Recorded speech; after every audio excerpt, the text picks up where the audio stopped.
Happy Monday, everybody. Hope everybody had a great weekend and you're ready to dive into some really great information to help get you guys through the week. This week, we're going to be talking about living a stress-free life. So joining me as always, we have host Sway, who's an aspiring Marine Corps officer, currently finishing up ROTC and his bachelor's degree in the criminal justice field. And myself, Justin, a motivational speaker who's always more than happy to share all of our wonderful ideas and topics with you guys.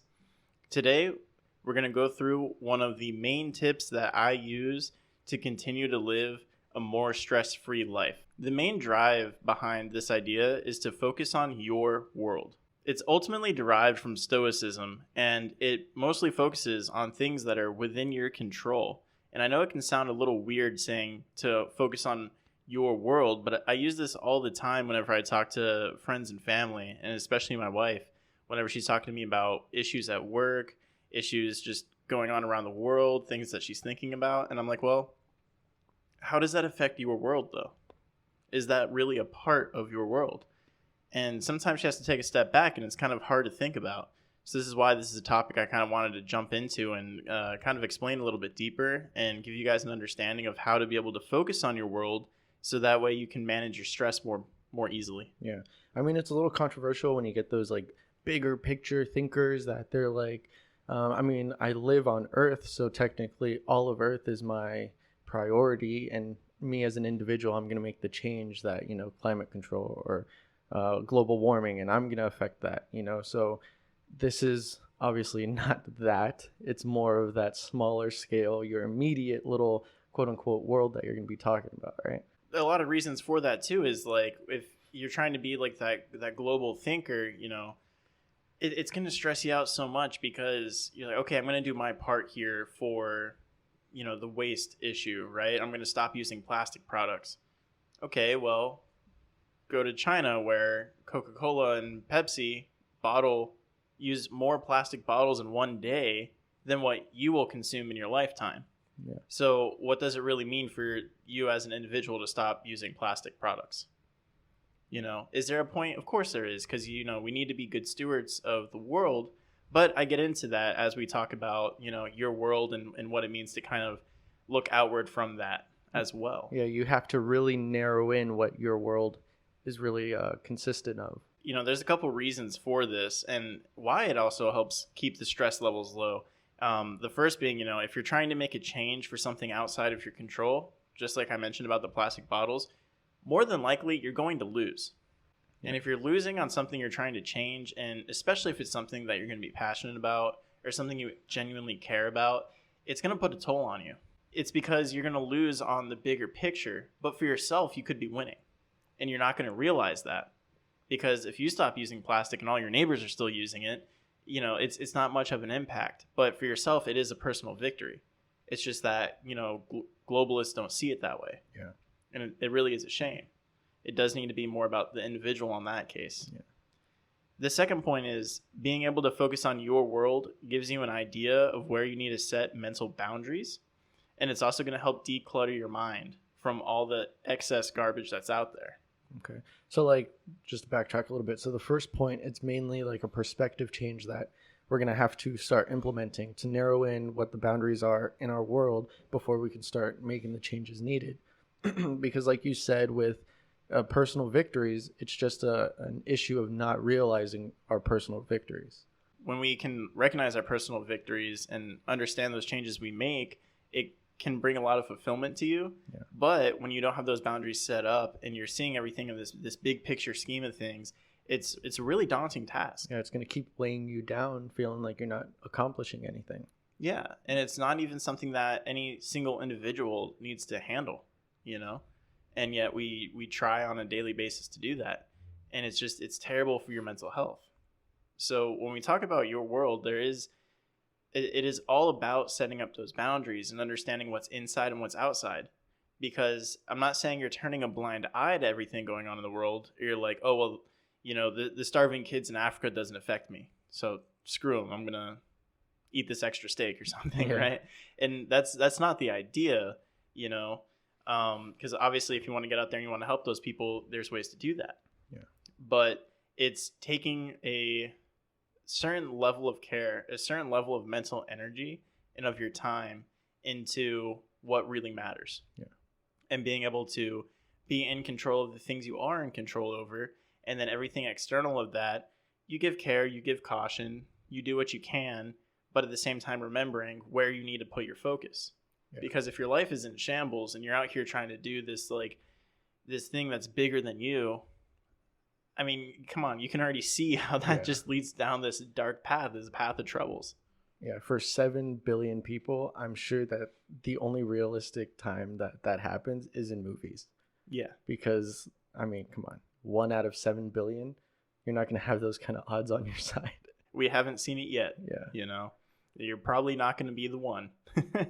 But the last point here to being able to focus on your world is that you'll build deeper relationships with the people around you, and you'll be able to focus on the important tasks at hand. Any task that's within your capabilities is a task worth doing. So when you're able to set up these boundaries in your world and understand what's a part of that, anything that needs to get done, you'll know you'll be able to do it. Mm-hmm. And that's going to bring the fulfillment. That's going to bring the joy. That's going to be what's going to build your domain to the next level and help it be where you want it to be at. Yeah. Because you're not going to be able to go out and do all these tasks for the entire world and do these little modest things as an individual and expect to see like this massive growth. Yeah. When you're saying that you grow in like better relationships with people and stuff, it's like you're making sure that your home base is good before you start trying to make these connections. Because if you're weighing down with the stresses of work, of, you know, your kids are acting crazy at home, or your house is a mess, and you have that kind of like subconscious clutter in your head, you can't get a better relationship with somebody. Like if you're trying to meet new people, you're going to have that persona of like, man, this guy's always stressed out. Like, what's going on with him? I don't want to hang out with him. Like, how are you going to grow closer with other people if your home base is a mess? So that's another point that goes into that for number 2. Yeah. And I know it can be a little hard to like set up these boundaries and understand what kind of is your zone, what is your area, right? Because when I talk about, you know, your immediate environment, you're like, well, if I'm driving down the road, what's my immediate environment? Things like that. And that's not really the focal point. The focal point to this is understanding like you have your home, your friends, your family, you have your work, right? Everything you devote portions of your day to is areas of your life that are all part of your domain. And you want to make sure that you keep everything up to your standards in there. Yeah. Because to some extent you have a level of control. It's somewhere you can physically be. It's somewhere you're mentally thinking about all the time. That is your number one priority, because it is things that you can affect. So stop trying to go out and be the world's savior when you have things at your feet that you can change and you can really make a difference in. Yeah, you have people close to you that need saving, or, well, let me word that differently, because, I mean, there's people that are used to having like a manipulative behavior cycle, and I guess when you're saying it's out of your control, or that like friends and family are in your immediate control, we're not saying that you can go out and force them to live different lives. What you're saying is make sure that, you know, that the stresses around you aren't weighing on you. If you have those groups of friends or groups of family members that are toxic, that's going to be stressful in your life. So either work on that immediate area of, you know, if you have to cut some people out, then you have to cut some people out. You're not going to change somebody's behavior like that quick. So when you're saying in your immediate control, we're not telling you to change people's behavior, but decide on if it's healthy stress for you, or if it's a healthy environment to just overall be in. And one way to kind of help people understand is I was battling the idea between using like your world, your domain, like what word really fits best. And one of those words that I was thinking of was your home. Mm-hmm. Because on top of that, I'm thinking, okay, well, your house is your physical home, and you have everybody that's in there that you should, you know, love and care about to some extent, right? Even your roommates, because they're a part of your daily life. Mm-hmm. And in your head, that's more of your home than anything else, because that's where you live 100% of the time.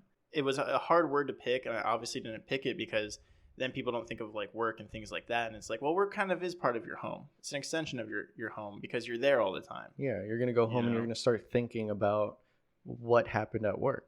Yeah. People are going to like have those stresses. That's realistic. But it's also like a good word to pick because home is something you always fall back to. At the end of the day, you always come home. So it's like you always fall back on friends, family, the same way you fall back on going home. You always go back to your friends. You always go back to your family, the people that you talk to and interact with as well.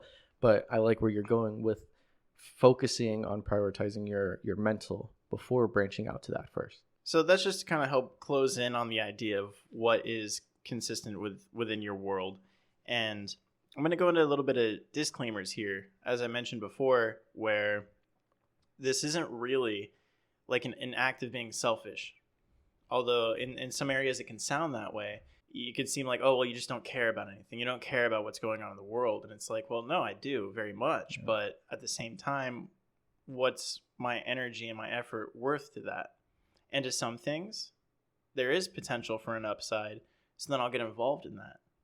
Whereas other things, it's like, that's not for me to control. I can just, whenever the opportunity comes up, I can talk about it, make people more aware, more conscious of it, help spread the word for certain things. But it's nothing that I need to be putting my energy towards. And getting in the first disclaimer here is your world is what takes a lot of time to master. Setting up your boundaries are hard. So first off, you're going to want to start with gray areas until you can reduce that down and get a clear picture of what the edges are. Essentially, you're prioritizing the things you care about. And then you're going to put it into, and this is why it's hard, because it's all about the things you care about, but then you're going to put it into a list that's more logically constructed. So you kind of rated the system off of an emotional structure, but now you're going to be basing it off of logic to pick what goes in and out of those boundaries. And for a lot of people, that can be a hard shift.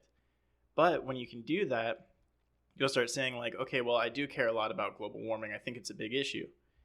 But I drive the hybrid. I don't know, do the other things that, come along with that. I do my best to do the best for the world. But then you need to realize like that's as far as you can take that. That's your personal victory. And then, that is what's inside of your boundaries. What's outside of your boundaries is your neighbor driving the diesel truck, right? For example, being able to logically separate at that point is what's going to really narrow down and keep your little home base, your domain, your world, a small, tight area that you have control over. You can work on, you can grow, you can make it however you want it to be happy in life. Okay, and then now for those of you guys that are listening, this is a question to help you guys out.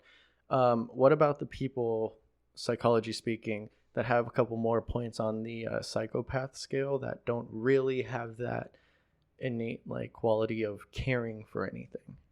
How would we tell them to focus on the things they care about? Well, if you don't have a strong emotional side to kind of start with the prioritizing list, you can jump pretty much straight to the logical side. Mm-hmm. But what's going to comprise that list up front is what you have control over, things you have influence over.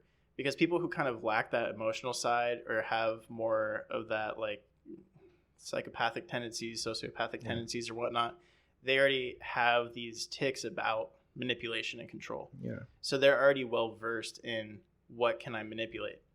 Because that's not necessarily a bad thing, being able to manipulate things, right? It's kind of how you build things to grow or whatnot. It's just whether you're doing it maliciously. But they already have a greater concept of what they have control over because of the things that they can manipulate or whatnot, because they already don't have the emotional side to derive that first list from. So they can go ahead and, if that's you, where, and like I was saying, I'm not saying you're a psychopath or anything, but if you kind of lack that emotional side of what things you care about, it's a lot easier to make that list for you to go through and just logically examine like, okay, well then let's just focus on the things that I can actively change on a day-to-day basis. Okay. And help set up your boundaries that way. And then question, are they able to are they conscious of knowing if it's a malicious a malicious change that they're doing, like when they're trying to manipulate something, if it's malicious or not? I guess that just depends on like the spectrum of how psychopath are you. Yeah, I guess. I mean, I didn't do a whole lot of research on that No, when I dude, was it was just looking into this, just a but question on the fly. yeah, I mean, I would say so. Right? I guess everybody knows. It's also like what your desires are, what you're trying to drive for. Yeah. So it's what's in the way of you achieving that desire. Right. Yeah. That's what overall is your world that you can change. Yeah. 'Cause, I mean, you know if you're going to hurt somebody or not. Like, everybody's going to know if they're going to hurt people to gain an advantage. It's just whether they care about the fact they're hurting people or not. So I would say, yeah, you probably know if you're being malicious in your intent for manipulation. But back onto the topic here. Oh, okay. Yeah, back on the disclaimers here. The second one, your boundaries are not walls. You need to be able to see what's further out there. But understanding that you don't have any control over what's out there is the key. This can be used for determining how you need to maneuver within your space to prevent tragedies, downtimes, and it can also be used to seek out brighter futures. Like the scholarship? like the Florida scholarship. Like the Florida Bright Future Scholarship. Yeah. So, anyways, yeah, it's, these boundaries you're setting up, again, where we're saying it's not like you don't care about what's outside of your control or what's, outside of your home, your world, but it's to be knowledgeable of what's out there and continue working on yourself and on your domain to fit in and be the best that you can be for the world and do the best for the world. Yeah, I was going to say it's also a part of trying to not be fearful of the judgment that will come from things like that. Like if you're used to being in groups of people that, let's say, are vegan, right? And you're thinking, I can be vegan and that will kill the meat industry. The same thing, like you said, with the plastic. There's certain industries that are just untouchable when it comes to, I'm an individual and I'm going to make the change to get them to stop. There's some things that it sounds bad saying, let's be realistic, and these places make billions of dollars every year. So if you're in that group of those vegans or people that are against certain industries, don't be afraid to like put the borders up and realize like, okay, what I'm doing, I'm not going to make a change if I do like protests and force other people to see all these brutal killings. Like these guys are happy eating meat even if they see the cow getting slaughtered in front of them. That's not going to affect them the way that it affected you. So being able to realize like, let me just draw this in closer. If I want to keep that personal change, then that's a personal victory for myself, like you were saying. So that goes into living the stress-free life, because then you don't get the judgment of the other people in that circle saying, oh, you're not doing your part. You're not doing enough for this community or this group of activists, let's say. Because the way you can put that into perspective is, say like for yourself, right? You make that change. You're like, okay, I'm going to go vegan. I don't agree with the way we treat these animals. I don't agree with the culture around it, what it does for the environment. I'm going vegan, plain and simple, right? So now you do your research, you get involved, you get a part of that world. And real quick, are you going to be controversial and say that you're doing more harm? No. Okay. No. But say you get involved, you do all these things, right? And you start, and then you start seeing the videos of like how these animals are treated in the factories and whatnot, and you really get moved by it, and you're like, man, more people need to see this. If only more people knew.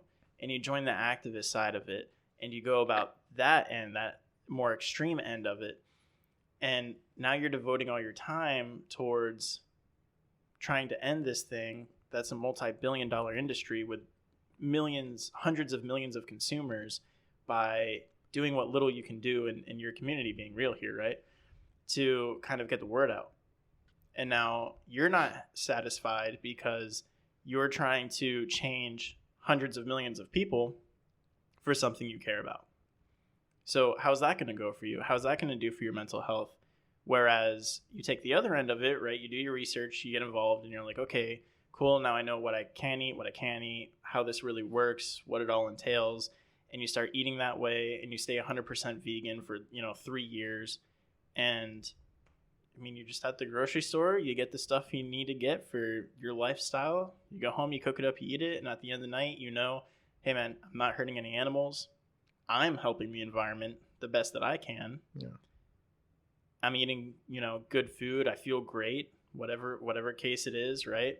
And then you're happy with yourself, you're happy with the choices you made, because then the only person you're trying to affect is just yourself, and you can change that.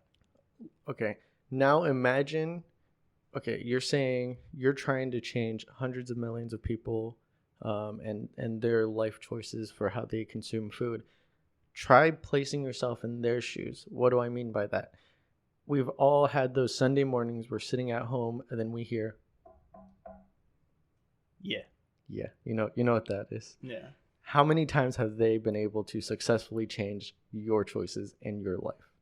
Jehovah's Witnesses, nothing against them, but I'm saying this is an example of somebody else trying to change your perspective for something that they care about, they believe in, they have faith in. Yeah. Right? So now you're on the opposite end. You're on the receiving end of some big picture that they're trying to change. Yeah. They're not very successful at changing your choices. So that's why you have to draw your own boundaries into what you can affect, your immediate vicinity, your world, your home.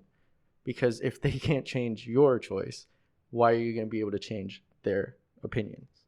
When you talk about it with like Jehovah's Witnesses or whatnot, or people that come door to door to you and, do you have a moment? And it's like, good on them, but also good on the vegans that are going out there and doing that. And good on the carnivores that go out there and do that, because it is what you're passionate about. It's something you think about all the time, and you want to make that change. And you're like, if you go into it with that mindset of like, well, if I can change a handful of people, right? And you start believing in the domino effect. Like, well, if I change 10 people, those 10 people will change 10 people, and then that's 100. And then the 100 people will change 10 people, and that's 10,000. And you keep building it up, and you're like, this is how we do it. And people can find fulfillment in that. So I'm not saying there's anything wrong with it. Well, people also find fulfillment in pyramid schemes too, but that's another. Only the people at the top. But that's kind of what I'm talking about here is like, it's a lot that's going to stress you out. And for some things, is it worth it? That's for you to decide. There is a level of stress in your life that you need to have because you're going to have it regardless. Nobody's going to ever live a truly stress-free life. That's why we still know all the famous people who have for decades, right? We know about all these Stoics. We know about all the Indian gurus and whatnot, because they've been able to achieve that point. And it's like, for us, for the everyday person, you're going to have stress in your life, but being able to set up your boundaries around your world and understand what you have control over, then what that does is it gives your stress a purpose. And then you don't feel like you're out of control when you're under that type of stress. Because say it's something you're passionate about, you're well versed about, you understand it well, and you're just doing your part. And you think, okay, I'm going to make this change one step at a time. And that's going to stress you out a little bit, but that's the stress that's going to feel good on you. We're talking about the overall when you're looking at all the negativity in the world, everything you see on the news, everything about, the environment, the global change, the political change, wars, money, inflation, all these things. And you're like, it gets to be too much. Yeah. But you don't have control over any of those things. And then it's understanding that and building that solid boundary of what you should be caring about and what you shouldn't be. Because that is up to the individual to decide. Because then you get people that'll go out there still like Sean Hannity, that'll go out there and he cares so much about the political spectrum and constantly going back and forth with Republicans and Democrats all the time. And people tell him like, hey, would you want to run for president? Because you're so smart, all these political things, like you're able to debate both sides, you're a great speaker, all this stuff. Like, why don't you run for president? And he goes, I want to wish that position upon my worst enemy. He goes, granted, I'm the guy sitting here hounding politicians all day. So you're saying put me in their shoes, and I get that, but I wouldn't want to be them. I do this so that way America can thrive and we get real answers. But that's where he found his passion. That's what he cares about.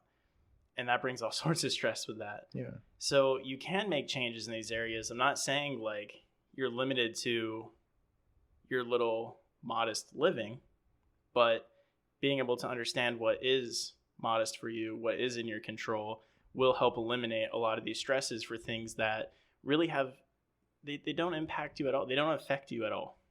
They really don't, So having the perspective change at the beginning, setting those boundaries then, and then having the correct mindset of what's realistic for you to change, what's realistic for you to achieve, is kind of like the main drive here.